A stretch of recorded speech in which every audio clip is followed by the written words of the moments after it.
ਸਤਨਾਮ ਸ੍ਰੀ ਵਾਹਿਗੁਰੂ ਸਾਹਿਬ JIO. ਇੱਕ ਓੰਕਾਰ ਸਤਿਗੁਰ ਪ੍ਰਸਾਦ। ਧਨਾਸਰੀ ਮਹੱਲਾ ਨਾਵਾ। ਕਾਹੇ ਰੇ ਬਨ ਖੋਜਨ ਜਾਈ, ਸਰਬ ਨਿਵਾਸੀ ਸਦਾ ਅਲੇਪਾ। ਤੂੰ ਹੀ ਸੰਗ ਸਮਾਏ ਰਹਾਉ।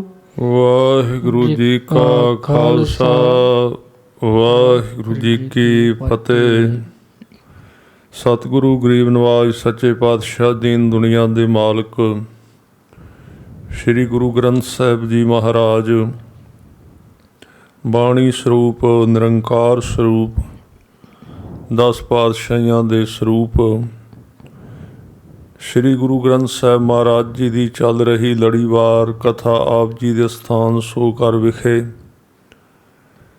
ਜੋ ਧੰਨ ਗੁਰੂ ਗੋਬਿੰਦ ਸਿੰਘ ਮਹਾਰਾਜ ਜੀ ਨੇ ਬਖਸ਼ਾਂ ਕੀਤੀਆਂ ਬਾਣੀ ਦੇ ਅਰਥ ਸਿੱਖਾਂ ਨੂੰ ਦਮਦਮਾ ਸਾਹਿਬ ਜੀ ਧਰਤੀ 'ਤੇ ਸਮਝਾਏ।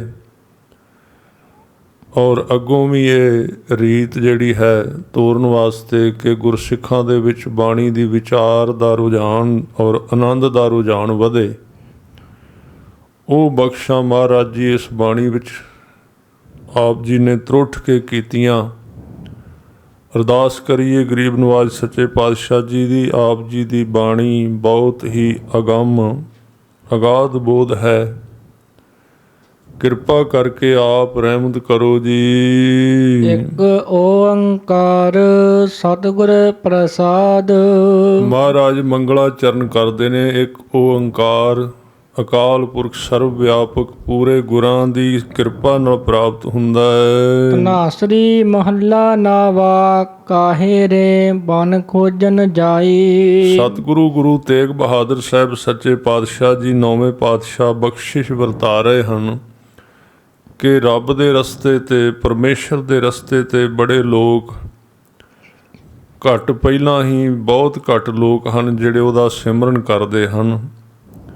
ਸੰਸਾਰੀਆਂ ਨੇ ਤੇ ਕਰਨਾ ਕੀ ਹੈ, ਧਾਰਮਿਕ ਬੰਦੇ ਵੀ ਹੌਲੀ ਹੌਲੀ ਸਿਮਰਨ ਤੋਂ ਮੁਨਕਰ ਹੋ ਜਾਂਦੇ ਹਨ ਔਰ ਗੁਰਦੁਆਰਾ, ਮੰਦਰ, ਮਸਜਿਦ ਸਿਰਫ ਇੱਕ ਸੰਸਾਰਕ ਗੱਲਾਂ ਦੇ ਟਿਕਾਣੇ ਬਣ ਕੇ ਰਹਿ ਜਾਂਦੇ। ਪਰ ਜਿਹੜੇ ਖੋਜੀ ਹਨ ਉਹਨਾਂ ਨੂੰ ਵੀ ਕੋਈ ਸਿੱਧਾ ਰਸਤਾ ਚਾਹੀਦਾ ਹੈ। ਜੇ ਖੋਜ ਵੀ ਗਲਤ ਥਾਂ ਤੋਂ ਹੈ, ਸਿੱਧੇ ਰਸਤੇ 'ਤੇ ਨਹੀਂ, ਤੇ ਉਹ ਸਮਾਂ ਇਸੇ ਤਰ੍ਹਾਂ ਗੁਜ਼ਰ ਜਾਂਦਾ, ਖੋਜ ਨਹੀਂ ਸਕਦਾ। ਮਹਾਰਾਜ ਅਕਾਲ ਪੁਰਖ ਦੀ ਦੱਸ ਪਾਉਂਦੇ ਹਨ ਵੀ ਕਿੱਥੇ ਹੈ, ਗੁਰਸਿੱਖ ਨੇ ਕਿੱਥੋਂ ਲੱਭਣਾ। ਕਿਸੇ ਐਸੇ ਜੋਗੀ ਨੂੰ ਜੋ ਬਾਹਰ ਬਨਾਂ ਦੇ ਵਿੱਚ ਸੰਨਿਆਸ ਧਾਰਨ ਕਰਨ ਵਾਸਤੇ ਤੁਰਿਆ ਸੀ, ਜੰਗਲਾਂ ਦੇ ਵਿੱਚ ਆਮ ਹੀ ਲੋਕ ਉਦੋਂ ਜਾਇਆ ਕਰਦੇ ਸੀ, ਤਾਂ ਮਹਾਰਾਜ ਸੱਚੇ ਪਾਤਸ਼ਾਹ ਜੀ ਨੇ ਉਹਨਾਂ ਨੂੰ ਸਮਝਾਉਣ ਵਾਸਤੇ ਕਿ ਵਾਹਿਗੁਰੂ ਕਿੱਥੇ ਹੈ, ਇਹ ਬਚਨ ਉਚਾਰੇ ਹਨ।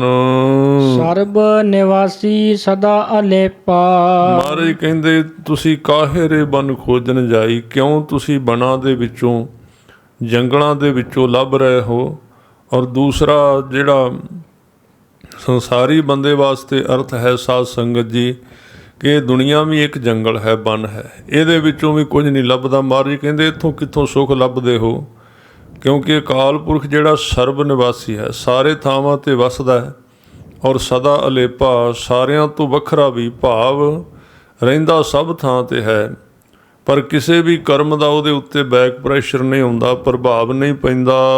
ਉਹੀ ਸੰਗ ਸਮਾਏ ਰਹਾਉ। ਤੇਰੇ ਨਾਲ ਹੀ ਵਸਿਆ ਹੋਇਆ, ਜਿੱਥੇ ਤੇਰੇ ਮਨ ਦਾ ਨਿਵਾਸ ਹੈ, ਜਿੱਥੋਂ ਤੇਰਾ ਫੁਰਨਾ ਉੱਠਦਾ ਹੈ, ਉੱਥੇ ਹੀ ਨਿਰੰਕਾਰ ਰੂਪ ਵਿੱਚ ਵਿਦਮਾਨ ਹੈ। ਪੋਹਪ ਮਦ ਜੋ ਬਾਸ ਬਸਤ ਹੈ। ਜਿਵੇਂ ਪੋਹਪ ਮੈਨੇ ਫੁੱਲ ਦੇ ਵਿੱਚ ਸੁਗੰਧੀ ਵਸਦੀ ਹੈ, ਮੁਕਰ ਮਾਹੇ ਜੈਸੇ ਛਾਈ। ਔਰ ਮੁਕਰ ਸ਼ੀਸ਼ੇ ਦੇ ਅੰਦਰ ਜਿਵੇਂ ਛਾਈ ਬੰਦੇ ਦੀ ਪਰਛਾਈ ਪੈਂਦੀ ਹੈ, ਇਸ ਤਰ੍ਹਾਂ ਉਹਦਾ ਜਿਹੜਾ ਨਿਵਾਸ ਹੈ, ਇਹ ਮਨੁੱਖ ਤੇਰੇ ਮਨ ਦੇ ਆਪਣੇ ਆਪ ਦੇ ਵਿੱਚ ਹੀ ਹੈ। ਐਸੇ ਹੀ ਹਰ ਬਸੇ ਨਿਰੰਤਰ, ਉਸੇ ਤਰ੍ਹਾਂ ਹੀ ਨਿਰੰਤਰ ਤੇਰੇ ਵਿੱਚ ਵਸ ਰਹੇ ਹਨ ਸੱਚੇ ਪਾਤਸ਼ਾਹ ਜੀ। ਘਟ ਹੀ ਖੋਜਹੁ ਭਾਈ, ਆਪਣੇ ਹਿਰਦੇ ਵਿੱਚੋਂ ਹੀ ਹੈ ਭਾਈ, ਸਰੀਰ ਦੇ ਵਿੱਚੋਂ ਹੀ ਖੋਜੋ, ਬਾਹਰ ਨਾ ਲੱਭੋ ਉਸ ਨੂੰ ਹੈ ਭਾਈ। ਬਾਹਰ ਭੀਤਰ ਏਕੋ ਜਾਣਹੁ, ਜਦੋਂ ਅੰਦਰੋਂ ਵੇਖ ਲੋਗੇ ਤੇ ਬਾਹਰ ਵੀ ਦਿਸੇਗਾ, ਫਿਰ ਵੇਖ ਲੋਗੇ ਬਾਹਰ ਵੀ ਉਹੀ ਹੈ, ਤੇ ਬਾਹਰ ਤੇ ਭੀਤਰ ਇੱਕ ਨੂੰ ਜਾਣੋ, ਸਰਵ ਵਿਆਪਕ ਹੈ। ਇਹੋ ਗੁਰ ਗਿਆਨ ਬਤਾਈ, ਇਹ ਗੁਰੂ ਸਾਹਿਬ ਨੇ ਦੱਸਿਆ, ਗੁਰੂ ਗਿਆਨ, ਗੁਰਾਂ ਨੇ ਗਿਆਨ ਦਿੱਤਾ ਹੈ। ਜਨ ਨਾਨਕ ਬਿਨ ਆਪਾ ਚੀਨੈ, ਮਹਾਰਾਜ ਕਹਿੰਦੇ ਨੇ ਭਾਵੇਂ ਕਿੰਨੇ ਬਾਰ-ਬਾਰ ਤੁਸੀਂ ਭਟਕ ਲਓ, ਪਰ ਜਿੰਨਾ ਚਿਰ ਆਪਣੇ ਆਪੇ ਨੂੰ ਨਹੀਂ ਚੀਣਦੇ, ਆਪਣੇ ਆਪ ਨੂੰ ਨਹੀਂ ਤੁਸੀਂ ਵਹਿੰਦੇ, ਆਪਣੀ ਸਫਾਈ ਨਹੀਂ ਕਰਦੇ, ਵਿਚਾਰਾਂ ਦੀ ਵਿੱਚੋਂ, ਖਿਆਲਾਂ ਦੀ, ਸੰਕਲਪ ਵਿਕਲਪ ਦੀ ਆਪਾ ਨਹੀਂ ਧੋਂਦੇ, ਉਹਨਾਂ ਚਿਰ ਮਿਟੈ ਨਾ ਭ੍ਰਮ ਕੀ ਕਾਈ। ਜਿਹੜੀ ਭਰਮ ਦੀ ਯਾਨੀ ਕਿ ਭੁਲੇਖੇ ਦੀ ਕਾਈ, ਜਾਲਾ ਜਿਹਦੇ ਕਰਕੇ ਸਮਝ ਨਹੀਂ ਆਉਂਦੀ, ਪਤਾ ਨਹੀਂ ਲੱਗਦਾ, ਉਹ ਭਰਮ ਹੈ। ਭਰਮ ਤੇ ਅਗਿਆਨ, ਜਿਹੜਾ ਭਰਮ ਉਹਨੂੰ ਕਹਿੰਦੇ ਨੇ ਕਿ ਜੋ ਹੋਵੇ ਉਹ ਉਸ ਤਰ੍ਹਾਂ ਦਾ ਨਹੀਂ ਦਿਸਦਾ। ਜਿਹੜੀਆਂ ਬੇਗਾਨੀਆਂ ਚੀਜ਼ਾਂ ਹਨ, ਨਾਲ ਨਹੀਂ ਜਾਣੀਆਂ, ਉਹ ਆਪਣੀਆਂ ਦਿਸਦੀਆਂ ਹਨ, ਤੇ ਆਪਣੀਆਂ ਬੇਗਾਨੀਆਂ ਦਿਸਦੀਆਂ ਹਨ। ਧਨਾਸਰੀ ਮਹੱਲਾ ਨਾਵਾ, ਸਾਧੋ ਇਹੋ ਜਗ ਭਰਮ ਭੁਲਾਨਾ।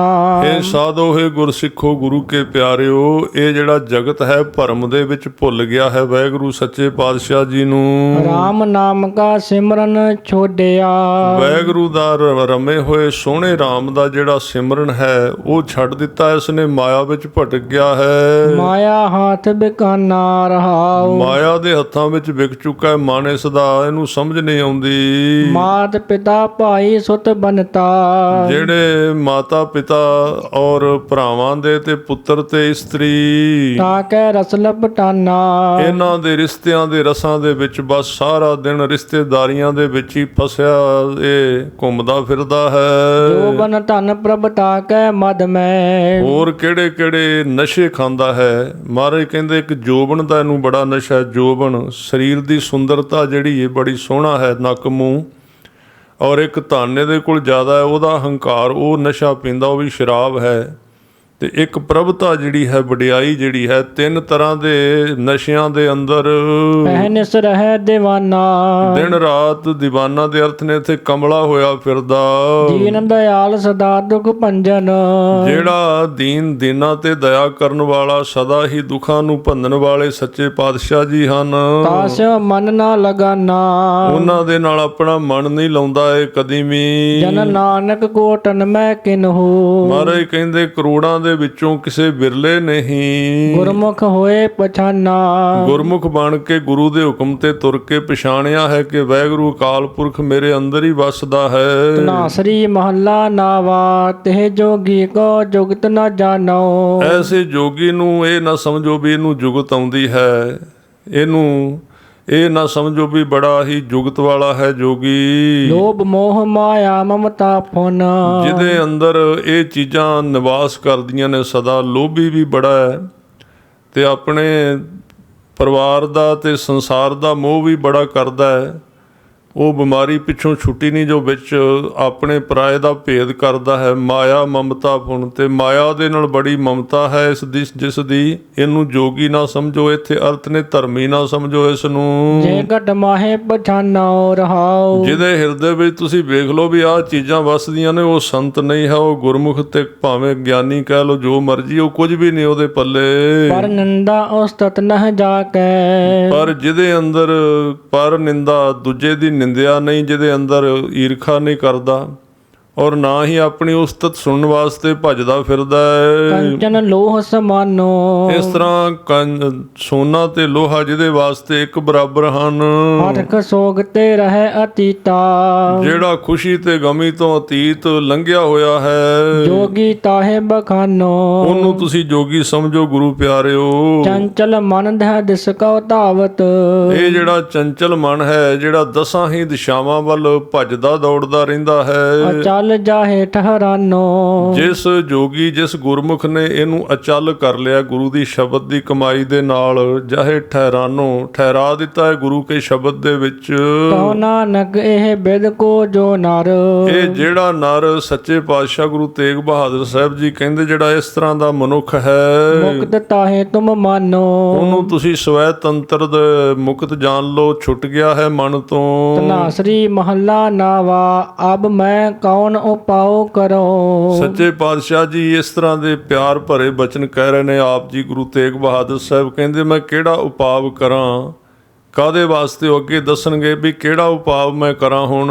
ਜਿਹ ਬਿਦ ਮਨ ਕੋ ਸੰਸਾ ਚੁਕੈ। ਜਿਹਦੇ ਕਰਕੇ ਮਨ ਦੇ ਵਿੱਚ ਜਿਹੜਾ ਸੰਸਾ ਹੈ ਨਾ, ਸੰਸਾ ਜਿਹੜਾ ਹੁੰਦਾ ਦੁਬਦਾ ਹੁੰਦੀ ਹੈ ਵੀ ਇਧਰੋਂ ਮਨ ਛੁੱਟਦਾ ਨਹੀਂ, ਸੰਸਾਰ ਦੇ ਵਿੱਚੋਂ ਨਿਕਲਦਾ ਨਹੀਂ। ਇਹ ਮਨ ਦੇ ਵਿੱਚੋਂ ਸੰਸਾਰ ਨਿਕਲ ਜਾਏ, ਸੰਸਾ ਖਤਮ ਹੋ ਜਾਏ। ਭਉ ਨਿਧ ਪਾਰ ਪਰੋ ਰਹਾਉ। ਭਉ ਨਿਧ ਜਿਹੜਾ ਸੰਸਾਰ ਹੈ, ਡਰ ਦਾ ਸਮੁੰਦਰ, ਡਰ ਦਾ ਖਜ਼ਾਨਾ ਕਹਿ ਲੋ, ਕੁਝ ਵੀ ਕਹਿ ਲਈਏ, ਇਹਨੂੰ ਪਾਰ ਲੰਘ ਜਾਏ ਸੁਰਤੀ ਮੇਰੀ। ਜਨਮ ਪਾਏ ਕਛ ਭਲੋ ਨ ਕੀਨੋ। ਇਹ ਜਨਮ ਪ੍ਰਾਪਤ ਕਜ ਕਰਕੇ ਕੁਝ ਵੀ ਚੰਗਾ ਕੰਮ ਨਹੀਂ ਕੀਤਾ। ਇਹ ਸਾਡੇ ਵਾਸਤੇ ਉਪਦੇਸ਼ ਦੇ ਰਹੇ ਨੇ ਮਹਾਰਾਜ। ਤਾਤੇ ਅਧਿਕ ਡਰੋ। ਇਸ ਤੋਂ ਮੈਨੂੰ ਇਹ ਵਿਰਲੇ ਨੇ ਜਿਹੜੇ ਜਿਨ੍ਹਾਂ ਨੂੰ ਇਹ ਡਰ ਲੱਗਦਾ ਵੀ ਚੰਗੇ ਕੰਮ ਨਹੀਂ ਕੀਤੇ। ਮਨ ਜਾਗ ਪਿਆ ਜਿਨ੍ਹਾਂ ਦਾ, ਨਹੀਂ ਤਾਂ ਬਸ ਬੜੇ ਖੁਸ਼ ਨੇ, ਬੇਹੋਸ਼ ਹੋਏ ਪਏ ਨੇ, ਬਸ ਲੋਕਾਂ ਨੂੰ ਧੋਖਾ ਦੇ ਕੇ ਬੜੇ ਖੁਸ਼ ਹੁੰਦੇ ਨੇ। ਪਰ ਵਿਰਲੇ ਨੇ ਜਿਹੜੇ ਇਸ ਤਰ੍ਹਾਂ ਕਹਿੰਦੇ ਵੀ ਡਰ ਆਉਂਦਾ ਭਾਈ ਪਾਪ ਕਰਨ ਲੱਗਿਆ।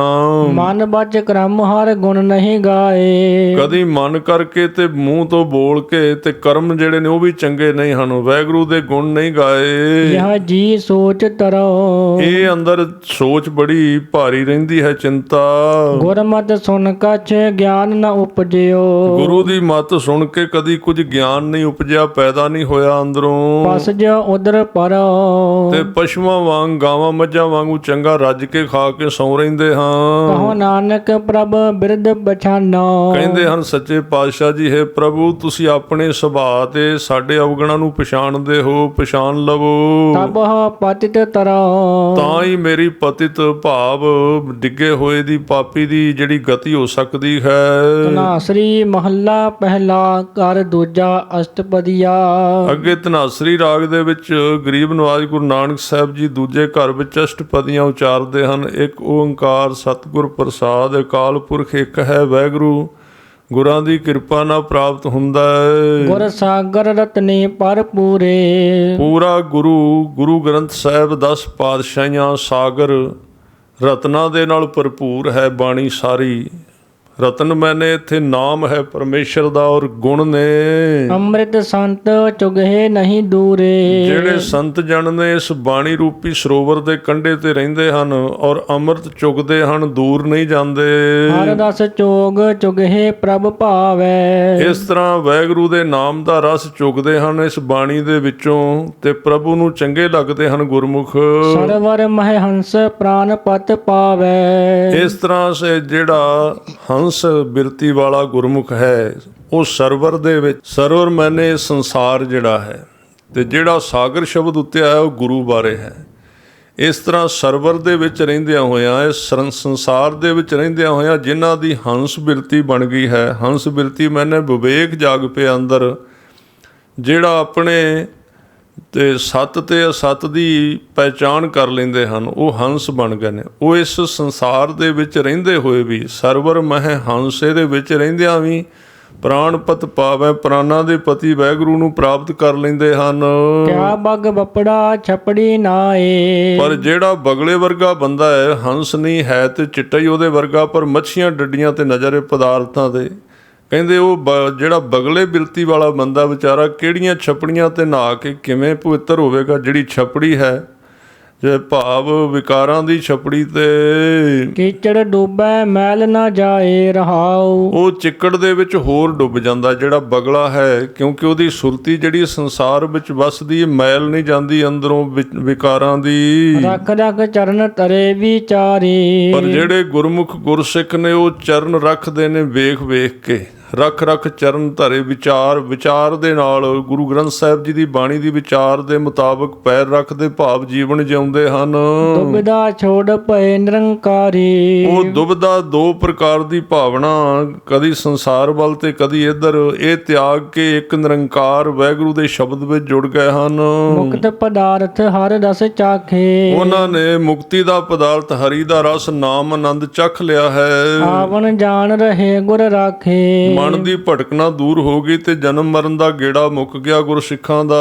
ਸਰਵਰ ਹੰਸਾ ਛੋੜ ਨਾ ਜਾਏ। ਇਸ ਤਰ੍ਹਾਂ ਜਿਹੜੇ ਹੰਸ ਨੇ ਉਹ ਸਰਵਰ ਨੂੰ ਛੱਡ ਕੇ ਨਹੀਂ ਜਾਂਦੇ ਕਿਤੇ, ਭਾਵ ਇਸ ਸੰਸਾਰ ਨੂੰ ਨਹੀਂ ਤਿਆਗਦੇ, ਇਹਦੇ ਵਿੱਚ ਹੀ ਰਹਿੰਦੇ ਹਨ, ਪਰ ਰਹਿੰਦੇ ਵੱਖਰੇ ਹਨ। ਪ੍ਰੇਮ ਭਗਤ ਕਰ ਸਹਜ ਸਮਾਏ। ਕਾਹਦੇ ਨਾਲ ਇਹਦੇ ਵਿੱਚ ਵੱਖਰੇ ਰਹਿੰਦੇ? ਪ੍ਰੇਮਾ ਭਗਤੀ ਕਰਕੇ ਸਹਿਜ ਅਵਸਥਾ ਵਿੱਚ ਸਮਾ ਗਏ ਹਨ, ਗੁਰੂ ਕੇ ਸ਼ਬਦ ਦੇ ਰੂਪ ਬਣ ਗਏ ਹਨ। ਸਰਵਰ ਮਹਿ ਹੰਸ ਹੰਸ ਮਹਿ ਸਾਗਰ। ਇਸ ਸਰਵਰ ਦੇ ਵਿੱਚ ਗੁਰਮੁਖ ਹੰਸ ਬਣ ਕੇ ਰਹਿੰਦੇ ਹਨ। ਸਰਵਰ ਮਹਿ ਹੰਸ, ਸਰੋਵਰ ਦੇ ਵਿੱਚ ਹੰਸ ਬਣ ਕੇ ਰਹਿੰਦੇ, ਭਾਵ ਇਹ ਝੂਠ ਤੇ ਸੱਚ ਨੂੰ ਵੱਖਰਾ ਕਰ ਲੈਂਦੇ ਨੇ। ਇਹ ਜਾਣਦੇ ਕਿ ਨਾਮ ਹੀ ਨਾਲ ਜਾਣਾ ਹੈ, ਪਦਾਰਥ ਤੇ ਸਿਰਫ ਵਰਤੋਂ ਨੇ। ਸੰਸਾਰ ਦੀ ਮਾਇਆ ਜਿਹੜੀ, ਉਹ ਸਰਵਰ ਮੈਂ ਹੰਸ ਬਣ ਕੇ ਰਹਿੰਦੇ, ਸਰਵਰ ਸੰਸਾਰ ਦੇ ਅੰਦਰ, ਔਰ ਹੰਸ ਮੈਂ ਸਾਗਰ। ਤੇ ਜਿਹੜੇ ਹੰਸ ਬਣ ਜਾਂਦੇ ਨੇ ਉਹਨਾਂ ਦੇ ਅੰਦਰ ਹੀ ਸਾਗਰ ਪ੍ਰਗਟ ਹੋ ਜਾਂਦਾ, ਭਾਵ ਪ੍ਰਭੂ ਜਿਹੜਾ ਅਕਾਲ ਪੁਰਖ ਬਾਣੀ ਜਿਹੜੀ ਇਹ ਸ਼ਬਦ ਦਾ ਪ੍ਰਕਾਸ਼ ਉਹਨਾਂ ਹੰਸਾਂ ਦੇ ਵਿੱਚ ਹੀ ਗੁਰਮੁਖਾਂ ਦੇ ਅੰਦਰ ਪੈਦਾ ਹੋ ਜਾਂਦਾ ਹੈ। ਅਕਥ ਕਥਾ ਗੁਰ ਬਚਨੀ ਆਦਰ। ਇਸ ਤਰ੍ਹਾਂ ਉਹਨਾਂ ਦੇ ਅੰਦਰੋਂ ਅਕਥ ਕਥਾ ਫੁੱਟਦੀ ਹੈ, ਗੁਰੂ ਕੇ ਬਚਨ ਆਦਰ ਨਾਲ ਕਹਿੰਦੇ, ਸਤਿਕਾਰ ਨਾਲ। ਸੁਨ ਮੰਡਲ ਇੱਕ ਜੋਗੀ ਬੈਸੇ। ਉਹ ਇੱਕ ਐਸੇ ਜੋਗੀ ਹਨ ਜਿਹੜੇ ਸੁਨ ਮੰਡਲ ਵਿੱਚ ਰਹਿੰਦੇ ਹਨ। ਜੋਗੀ ਮੈਨੇ ਜੁੜੇ ਹੋਏ ਤੇ ਸੁਨ ਮੈਨੇ ਜਿੱਥੇ ਕੋਈ ਸੰਕਲਪ ਕੋਈ ਵਿਚਾਰ ਨਹੀਂ ਉੱਠਦਾ। ਵਿਚਾਰ ਚੰਗੀ ਚੀਜ਼ ਹੈ, ਪਰ ਇੱਕ ਥਾਂ ਜਿੱਥੇ ਜਾ ਕੇ ਵਿਚਾਰ ਵਿਘਨ ਬਣਦਾ ਹੈ। ਇਸ ਕਰਕੇ ਕਹਿੰਦੇ ਸੁਨ ਮੰਡਲ ਦਾ ਭਾਵ ਹੈ ਜਿੱਥੇ ਇੱਕ ਦੀ ਧੁਨ ਹੈ, ਸਿਰਫ ਸਹਿਜ ਧੁਨ ਪੈਦਾ ਹੋ ਗਈ ਹੈ, ਤਾਂ ਉੱਥੇ ਜੋਗੀ ਬਣ ਕੇ ਬੈਠੇ ਹਨ ਗੁਰਮੁਖ। ਨਾਰ ਨਾ ਪੁਰਖ ਕਹੋ ਕੋ ਕੈਸੇ। ਉੱਥੇ ਫਿਰ ਜਾ ਕੇ ਇੱਕ ਜਿਹੜਾ ਫਰਕ ਹੈ ਨਾਰ ਤੇ ਪੁਰਖ ਦਾ, ਉਹ ਵੀ ਖਤਮ ਹੋ ਜਾਂਦਾ ਹੈ। ਨਾਰ ਨਾ ਪੁਰਖ ਕਹੋ ਇਹ ਨਾਰ ਨੇ ਕਿ ਇਸਤਰੀ ਨੇ, ਕੁਝ ਨਹੀਂ ਕਹਿ ਸਕਦੇ ਤੁਸੀਂ। ਨਾਰ ਤੇ ਪੁਰਖ ਇੱਕੋ ਥਾਂ ਤੇ ਇਕੱਠੇ ਹੋ ਗਏ, ਨਾਰੀ ਤੇ ਪੁਰਖ ਜਿਹੜੇ ਅੰਦਰਲੇ ਸਨ। ਕਹੋ ਕੋ ਕੈਸੇ, ਇਸ ਥਾਂ ਤੇ ਜਾ ਕੇ ਵਾਸ਼ਨਾ ਜਿਹੜੀ ਖੈ ਹੋ ਜਾਂਦੀ, ਕਾਮ ਵਾਸ਼ਨਾ ਖਤਮ ਹੋ ਜਾਂਦੀ। ਮਨੁੱਖ ਦੇ ਵਿੱਚੋਂ ਵੀ ਜੇ ਕੋਈ ਮਨੁੱਖ ਪਹੁੰਚ ਗਿਆ, ਹੰਸ ਬਣ ਗਿਆ, ਭਾਵੇਂ ਇਸਤਰੀ ਪਹੁੰਚ ਗਈ ਹੈ, ਉਹਨਾਂ ਦੋਵਾਂ ਦੀ ਵਾਸ਼ਨਾ ਜਿਹੜੀ ਖਤਮ ਹੋ ਜਾਂਦੀ ਹੈ। ਨਾ ਉਹ ਨਾਰ ਰਹੀ ਹੈ, ਨਾ ਉਹ ਪੁਰਖ ਰਿਹਾ ਹੈ, ਉਹ ਰੂਪ ਬਣ ਗਏ ਹਨ ਸ਼ਬਦ ਦਾ ਹੀ। ਤ੍ਰਿਪਵਨ ਜੋਤ ਰਹੇ ਲਿਵ ਲਾਈ। ਤਿੰਨਾਂ ਭਵਨਾਂ ਵਿੱਚ ਜਿਹੜੀ ਜੋਤ ਹੈ, ਆਕਾਸ਼ ਪਤਾਲ ਤੇ ਮੱਧ ਦੇ ਵਿੱਚ, ਮਹਾਰਾਜ ਕਹਿੰਦੇ ਧਰਤੀ ਤੇ ਜਿਹੜੀ ਜੋਤ ਹੈ ਅਕਾਲ ਪੁਰਖ ਦੀ ਸਰੀਰ ਦੇ ਅੰਦਰ, ਉਹਦੇ ਵਿੱਚ ਲਿਵ ਲਾਈ ਬੈਠੇ ਹਨ ਗੁਰਮੁਖ। ਸੁਰ ਨਰ ਨਾਥ ਸੱਚੇ ਸਰਣ ਆਏ। ਜਿਸ ਸੱਚੇ ਦੀ ਸ਼ਰਨ ਦੇ ਵਿੱਚ ਦੇਵਤੇ ਆਦਿਕ ਤੇ ਨਾਥ ਹੋਰ ਵੀ ਸਾਰੇ ਰਹਿੰਦੇ ਹਨ। ਆਨੰਦ ਮੂਲ ਅਨਾਥ ਆਧਾਰੀ। ਇਸ ਤਰ੍ਹਾਂ ਅਨਾਥਾਂ ਦੇ ਨਾਥ ਤੇ ਆਧਾਰ ਦੇਣ ਵਾਲੇ ਸੰਸਾਰ ਦੇ ਲੋਕਾਂ ਨੂੰ, ਜਿਹੜੇ ਆਨੰਦ ਦੇ ਸੋਮੇ ਹਨ, ਸੱਚੇ ਪਾਤਸ਼ਾਹ ਵਾਹਿਗੁਰੂ। ਗੁਰਮੁਖ ਭਗਤ ਸਹਜ ਵਿਚਾਰੀ। ਗੁਰਸਿੱਖਾਂ ਨੇ ਗੁਰਮੁਖ ਬਣ ਕੇ ਭਗਤੀ ਕੀਤੀ ਹੈ ਔਰ ਸਹਿਜ ਵਿਚਾਰ ਨੂੰ ਅੰਦਰੋਂ ਲੱਭ ਲਿਆ ਹੈ। ਭਗਤ ਵਛਲ ਪੈ ਕਾਟਣ ਹਾਰੇ। ਇਸ ਤਰ੍ਹਾਂ ਭਗਤੀ ਨੂੰ ਪਿਆਰ ਕਰਨ ਵਾਲੇ ਵਾਹਿਗੁਰੂ ਸੱਚੇ ਪਾਤਸ਼ਾਹ ਤੇ ਸੇਵਕਾਂ ਦੇ ਡਰ ਕੱਟਣ ਵਾਲੇ ਹਨ। ਹਉਮੈ ਮਾਰ ਮਿਲੇ ਪਗ ਧਾਰੇ। ਉਸ ਵਾਹਿਗੁਰੂ ਨੇ ਆਪਣੇ ਚਰਨ ਪਾਏ ਨੇ ਗੁਰਮੁਖਾਂ ਦੇ ਜੀਵਨ ਦੇ ਵਿੱਚ, ਤੇ ਹਉਮੈ ਮਾਰ ਦਿੱਤੀ ਹੈ ਇਹਨਾਂ ਦੀ। ਅਨੇਕ ਯਤਨ ਕਰ ਕਾਲ ਸੰਤਾਏ। ਬਾਕੀ ਦੇ ਯਤਨ ਕਰ ਕਰਕੇ ਕਾਲ ਜਿਹੜਾ ਮੌਤ ਸਤਾਉਂਦੀ ਰਹਿੰਦੀ, ਬੰਦਾ ਦੁਖੀ ਰਹਿੰਦਾ ਹੈ। ਮਰਨ ਲਿਖਾਏ ਮੰਡਲ ਮਹਿ ਆਏ। ਕਿਉਂਕਿ ਇੱਥੇ ਜਿਹੜਾ ਸਰੀਰ ਕਰਕੇ ਆਇਆ, ਉਹ ਮਰਨਾ ਸਰੀਰ ਦਾ ਲਿਖਾ ਕੇ ਆਇਆ ਇਸ ਮੰਡਲ ਧਰਤੀ ਤੇ। ਜਨਮ ਪਦਾਰਥ ਦੁਬਿਧਾ ਖੋਵੈ। ਇੱਥੇ ਆ ਕੇ ਸੰਸਾਰ ਦੇ ਪਦਾਰਥਾਂ ਵਿੱਚ ਮੋਹ ਪਾ ਕੇ ਦੁਬਿਧਾ ਵਿੱਚ ਪੈ ਕੇ ਆਪਣਾ ਜਨਮ ਗਵਾ ਲੈਂਦਾ ਮਨੁੱਖ। ਆਪ ਨਾ ਚੀਨਸ ਭ੍ਰਮ ਰੋਵੈ। ਆਪਣੇ ਆਪ ਨੂੰ ਕਦੀ ਨਹੀਂ ਖੋਜਦਾ ਤੇ ਬਾਹਰ ਹੀ ਭੱਜਾ ਫਿਰਦਾ, ਭਰਮ ਕੇ ਭੱਜ ਕੇ ਰੋਂਦਾ ਹੀ ਰਹਿੰਦਾ ਸਾਰੀ ਉਮਰ। ਕਹਤੋ ਪੜਤੋ ਸੁਣਤੋ ਏਕ। ਪਰ ਜਿਨ੍ਹਾਂ ਦੇ ਜੀਵਨ ਦੇ ਵਿੱਚ ਇੱਕ ਵਾਹਿਗੁਰੂ ਨੂੰ ਕਹਿਣਾ, ਉਹਨੂੰ ਹੀ ਪੜ੍ਹਨਾ ਤੇ ਉਹਨੂੰ ਸੁਣਨਾ, ਇਹ ਹੀ ਆ ਗਿਆ। ਇੱਕ ਦੀ ਧੁਨ ਹੀ ਹੈ ਸਦਾ ਲਗਾਤਾਰ। ਧੀਰਜ ਧਰਮ ਧਰਨੀ ਤਰ ਟੇਕ। ਜਿਨ੍ਹਾਂ ਦੇ ਅੰਦਰ ਧਰਮ ਦਾ ਧੀਰਜ ਆ ਗਿਆ, ਟਿਕਾ ਬਣ ਗਿਆ, ਬਿਲਕੁਲ ਟਿਕੇ ਹੋਏ ਨੇ।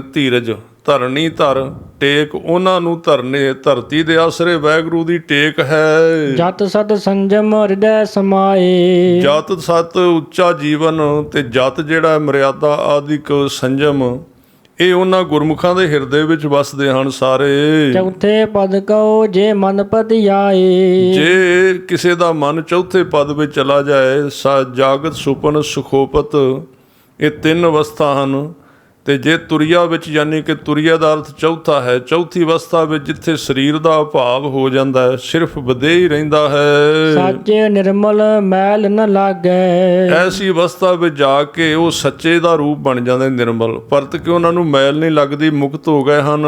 ਗੁਰ ਕੈ ਸ਼ਬਦ ਭਰਮ ਪਉ ਭਾਗੈ। ਇਸ ਤਰ੍ਹਾਂ ਗੁਰੂ ਕੇ ਸ਼ਬਦ ਦੀ ਵਡਿਆਈ ਉਹਦੇ ਵਿੱਚ ਜੁੜ ਕੇ ਉਹਨਾਂ ਦਾ ਭਰਮ ਤੇ ਡਰ ਜਿਹੜਾ ਹੈ ਭੱਜ ਗਏ, ਨੱਠ ਗਏ ਹਨ।